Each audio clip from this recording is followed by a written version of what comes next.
Hello আমার গল্পপ্রিয় বন্ধুরা, কেমন আছো সকলে? আশা করছে অনেক ভালো আছেন। তো বন্ধুরা, আমি মোহিনী আজ তোমাদের শোনাবো দারুণ একটি গল্প, তাই হেডফোন কানে লাগিয়ে বসে পড়ে যাও। গ্রামের নাম রূপপুর। দিগন্ত জোড়া সবুজ ধান খেয়ে তার মেঠো পথের ধারে ফুটে থাকা বুনো ফুলের শান্তিতে ঘেরা এক জগত।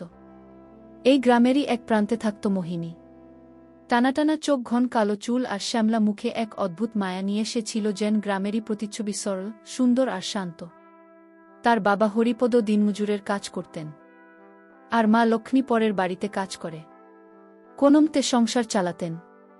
অভাব তাদের নিত্যসঙ্গী হলেও মোহিনীর চোখে ছিল একরাশ স্বপ্ন। প্রতি রাতে দাওয়ায় বসে সে যখন দূরের শহরের টিমটিমে আলো দেখত, তখন তার মনটা ডানা মেলে উড়াল দিত। সে ভাবত, ওই আলো ঝলমলে শহরে জীবনটা কতই না অন্যরকম। কিন্তু সেই স্বপ্নময় জীবনে হঠাৎই কালো মেঘ ঘনিয়ে এল। মোহিনীর বাবা হরিপদ কঠিন অসুখে শয্যাশায়ী হলেন। গ্রামের ডাক্তার জবাব দিয়ে দিলেন, বড় ডাক্তার দেখাতে হলে শহরে নিয়ে যেতে হবে। কিন্তু টাকা কোথায়? সামান্য জমানো টাকা আর মোহিনীর রূপোর মল জোড়াও যথেষ্ট ছিল না। উপায় না দেখে গ্রামের এক পরিচিত কাকার মাধ্যমে মোহিনী শহরে কাজ করার সিদ্ধান্ত নিল। মায়ের শত আপত্তি আর চোখের জলকে সঙ্গী করে সে কলকাতা ট্রেনে চড়ে বসল। জানালার বাইরে সোনালু গ্রামটা যখন একটু একটু করে মিলিয়ে যাচ্ছিল, তখন তার বুকটা ভয়ে আর উত্তেজনায় কাঁপছিল। সে কি জানত এই শহর তার জীবনকে কোনো খাতে বয়ে নিয়ে যাবে। কলকাতা শহরটা যেন এক বিশাল দৈত্য, কোলাহলপূর্ণ, ব্যস্ত আর অচেনা। হাওড়া স্টেশন এ নেমে মোহিনীর মাথা ঘুরে গেল।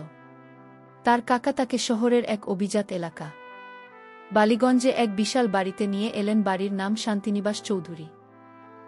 বাড়ির কর্তৃক মিসেস শর্মিলা চৌধুরী ছিলেন একজন রাশভারী মহিলা।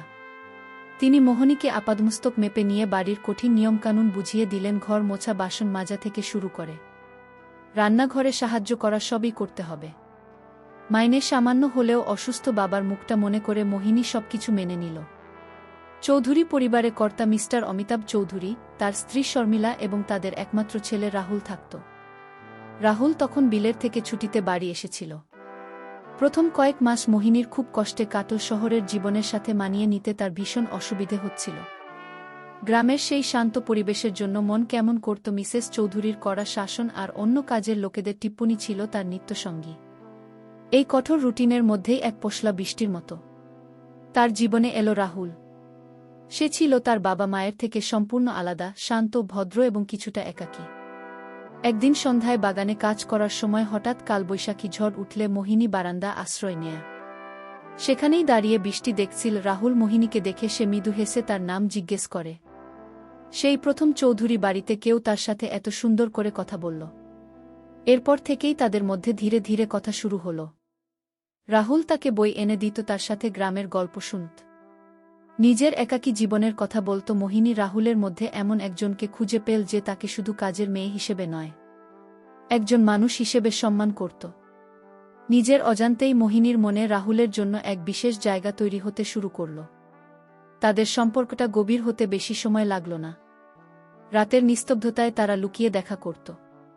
রাহুল তাকে গিটার বাজিয়ে গান শোনাত, তার বিলেতের গল্প বলত। একদিন রাতে আবেগের এক মুহূর্তে রাহুল মোহিনীর হাত ধরে বলল, মোহিনী, আমি জানি না এটা কিভাবে হলো, কিন্তু আমি তোমাকে ভালোবেসে ফেলেছি। তোমার সরলতা, তোমার সত্যতা আমাকে মুগ্ধ করে। আমি জানি আমাদের মধ্যে অনেক তফাৎ, কিন্তু ভালোবাসা তো কোনো বাধা মানে না।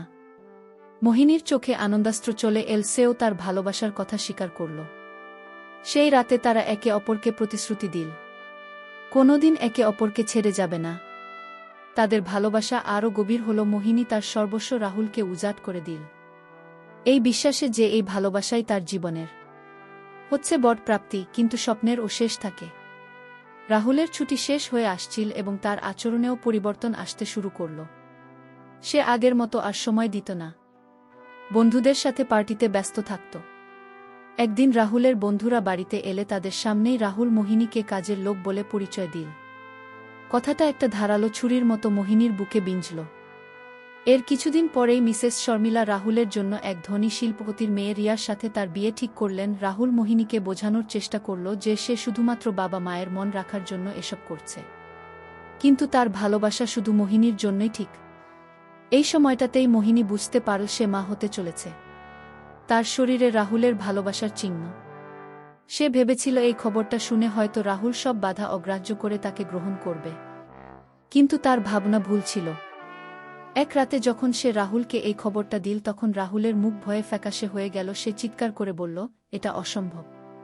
এই সন্তানের সাথে আমার কোনো সম্পর্ক নেই। তুমি একটা কাজের মেয়ে আর তোমার জায়গাও সেখানেই। টাকা পয়সার লোভে তুমি আমার জীবনটা নষ্ট করতে চাইছ। মোহিনীর পায়ের তলার মাটি সরে গেল। যে মানুষটাকে সে তার জীবনের সবকিছু ভেবেছিল সেই মানুষটার মুখেই কথাগুলো সে বিশ্বাস করতে পারছিল না।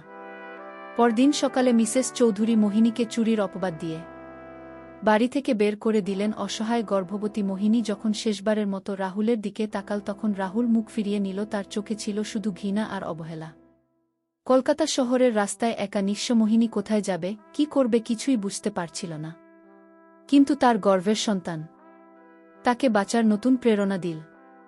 সে হার মানবে না।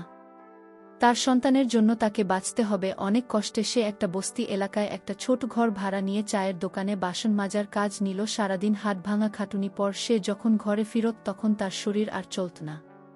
কিন্তু সে দাঁতে দাঁত চেপে সব কষ্ট সহ্য করত। কয়েক মাস পর মোহিনীর এক ফুটফুটে ছেলে হল। সে তার নাম রাখল আকাশ। আকাশকে ঘিরেই তার নতুন পৃথিবী তৈরি হল। দিনরাত পরিশ্রম করে সে ধীরে ধীরে নিজের ভাগ্য বদলাতে শুরু করল। চায়ের দোকান থেকে কাপড়ের দোকানে কাজ, তারপর সেলাই শিখে নিজের ছোট একটা ব্যবসা। তার সত্যতার পরিশ্রমে সেই ব্যবসা একদিন বড় হল। যে মোহিনী একদিন চৌধুরী বাড়িতে কাজ করত সে আজ নিজের পায়ে দাঁড়িয়েছে। তার ছেলেকে শহরের একটা ভালো স্কুলে ভর্তি করিয়েছে। প্রায় 10 বছর পর একদিন মোহিনী তার ছেলের স্কুলের সামনে অপেক্ষা করছিল।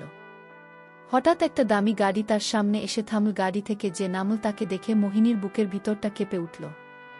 রাহুল, তার চেহারায় বয়সের ছাপ। আগে সেই জৌলুস আর নেই। মোহিনীকে দেখে তার চোখেও ফুটে উঠল বিস্ময় আর গভীর অপরাধবোধ। রাহুল কাঁপা কাঁপা গলায় জিজ্ঞেস করল, মোহিনী তুমি এখানে? মোহিনী শান্ত কিন্তু দৃঢ়ভাবে উত্তর দিল, হ্যাঁ, আমার ছেলের জন্য অপেক্ষা করছি।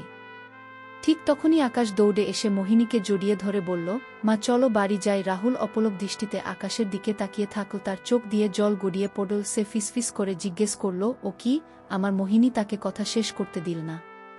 সে আকাশের মাথায় হাত রেখে বলল, না, ও শুধু আমার ছেলে, আমার আকাশ। ওর পরিচয়ের জন্য কোনো চৌধুরী পদবীর দরকার নেই। এই বলে মোহিনী তার ছেলের হাত ধরে নিজের নতুন জীবনের পথে এগিয়ে গেল। পেছনে পড়ে রইল রাহুল, তার অসম্পূর্ণ ভালোবাসা। ব্ল্যাক রাশ অনুশোচনা নিয়ে মোহিনী সেদিন বুঝতে পেরেছিল সে রাহুলকে হারিয়ে আসলে নিজেকে খুঁজে পেয়েছে। যে ভালোবাসা আত্মসম্মান কেড়ে নেয় তা ভালোবাসা নয়। রূপপুর গায়ে সেই সহজ সরল মেয়েটি আজ শহরের বুকে এক স্বনির্ভর শক্তিশালী নারী, যার পরিচয় তার নিজের কর্মে, তার মাতৃত্বে। বন্ধুরা, আজকের গল্পটি এই পর্যন্তই। দেখা হচ্ছে আগামী নতুন কোনো ভিডিওতে। ততক্ষণ সবাই ভালো থাকবেন।